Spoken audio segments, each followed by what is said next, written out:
It's indescribable, the ecstasy that I was able to experience through my first yoni massage healing session. It was 5 hours long.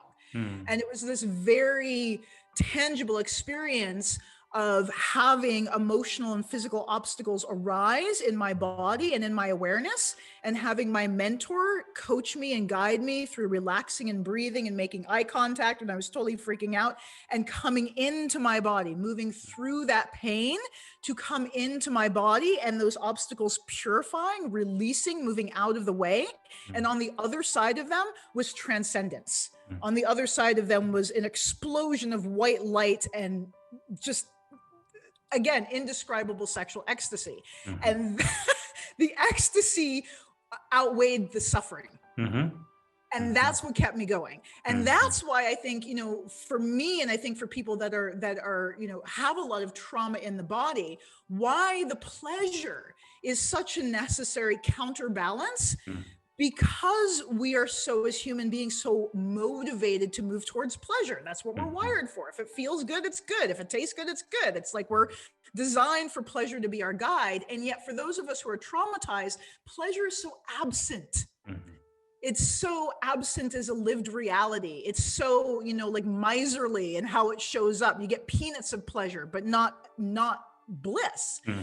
And so to have an experience of ecstatic bliss in my body that like literally erased everything else from my consciousness, that was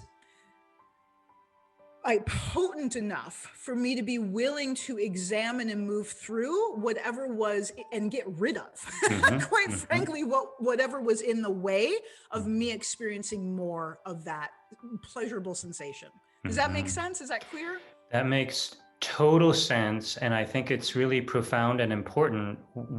Just to underscore, it's like when we are traumatized as young people, it's painful to be in the body. And we don't want to be in the body. And, it's really fascinating and ironic that you went into monkhood because the draw was that you wouldn't have to be in your body. And yet during that monkhood experience, you came upon these tantric practices that put you right into your body, but did it in a way where you were embodying pleasure and kind of burning through the cellular memory of those stagnant emotions and the pain. And yes, the pleasure is a phenomenal counterbalance. And, for those, for the embodied folks who are still carrying a lot of trauma, it is an anchor and a incentive to stay in the body in order to burn through that stuff, because it is transcendent and feels so good. You're making total sense, Devi. Yeah.